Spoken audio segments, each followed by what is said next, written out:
नमस्कार, मैं सौरव खान आज आप लोगों को मॉडुलस की जो पिछले साल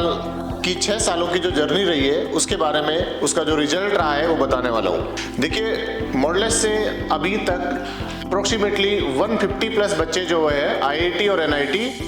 सिलेक्ट हुए हैं। जो हम लोगों का लास्ट टाइम का रिजल्ट था 2023 का जो फाइनल रिजल्ट रहा है उसमें हमारे यहाँ से टोटल 33 बच्चे जो है आईआईटी, एनआईटी, बिट्स या ट्रिपल आईटीज में सिलेक्ट हुए।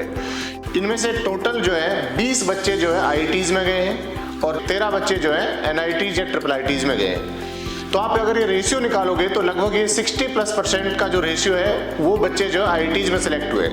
इसमें से भी आप देखोगे तो जैसे हमारे यहाँ से आईआईटी दिल्ली में 5 बच्चे सिलेक्ट हुए हैं, आईआईटी रुड़की में काफ़ी बच्चे हैं, आईआईटी कानपुर में बच्चे हैं, आईआईटी बीएचयू में है,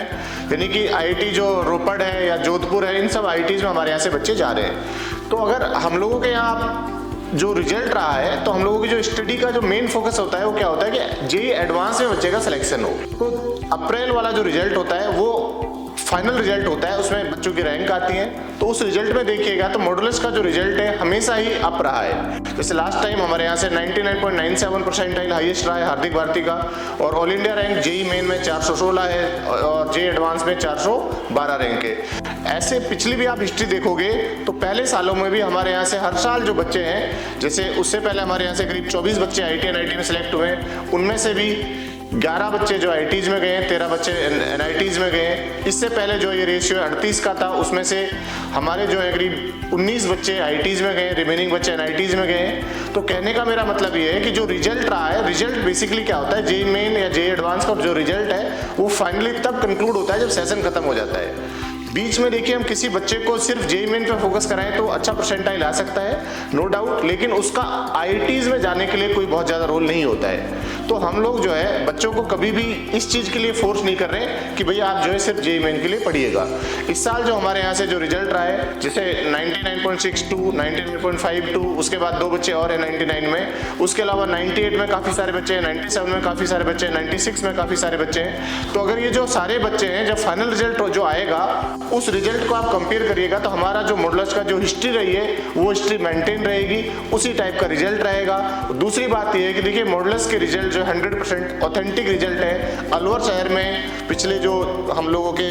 6 रिजल्ट रहे, आप उनमें किसी भी एक बच्चे को उठा के देख सकते हैं कि वो बच्चा कहाँ का है, कितने टाइम मॉडुलस में पढ़ा है। हम लोगों ने उस बच्चे को भी नहीं दिखाया जो बच्चे हमारे यहाँ से 11th से मान लो पढ़ के कई कोचिंग वाले बरगला के उनको ले जाते हैं और फिर 12th अपने यहाँ से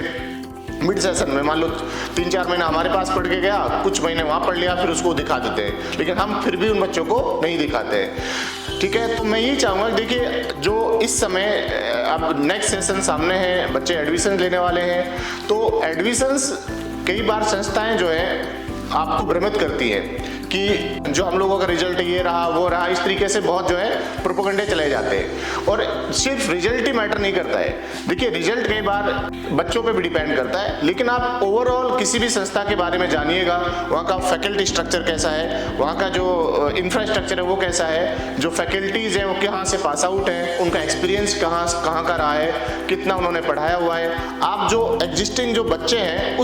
उन बच्चों से फीडबैक लीजिएगा कोचिंग के बारे में कि भाई इस कोचिंग का जो पिछले 4-5 साल रहे हैं या पिछला साल जो रहा है वो कैसा रहा है, किस तरीके का डिसिप्लिन रहा है। तो इन सब चीज़ों को देखकर ही आप जो है नेक्स्ट सेशन में इनरोलमेंट कराएं। अभी जो हम लोगों का नेक्स्ट सेशन का जो पहला बैच है 11th क्लास का, वो जो है 18 मार्च से शुरू होगा और 12th के बैच ऑलरेडी रनिंग है, लेकिन उसके बावजूद भी अगर कोई बच्चा 11th से 12th में मूव करता है तो हम लोग जो है अभी मार्च एंड में फिर से नए बैचेस शुरू करते हैं 12th के लिए, तो आप उसमें भी एडमिशन ले सकते हैं। इसके अलावा देखिए हम लोग जो है नेक्स्ट सेशन से जो प्री फाउंडेशन होता है उसको हम लोग इवनिंग में रन करने का सोच रहे हैं। इवनिंग में प्री फाउंडेशन की जो क्लासेज हैं उनकी जो टाइमिंग होगी लगभग आप ये मान के चलिए कि 4 o'clock से 7 या 7:30 तक होगी, जिसमें जो स्कूल गोइंग बच्चे हैं उनको डिस्टर्बेंस नहीं होगा। आप अपने स्कूल में जाके फिर शाम को जो है मॉडुलस में प्री फाउंडेशन की एक्स्ट्रा कोचिंग ले सकते हैं, क्योंकि देखिए प्री फाउंडेशन अच्छी रैंक्स के लिए बहुत ज़रूरी होता है। तो मैं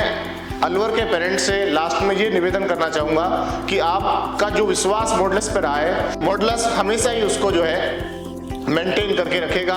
और आप जो है बेहिचक चाहे नेशनल ब्रांड कितने भी आए, आप उससे ज़्यादा आप मॉडुलस पे भरोसा कर सकते हैं। क्योंकि देखिए कोचिंग जो नई कोचिंग आती है तो उसकी नेगेटिविटी कुछ नहीं होती है,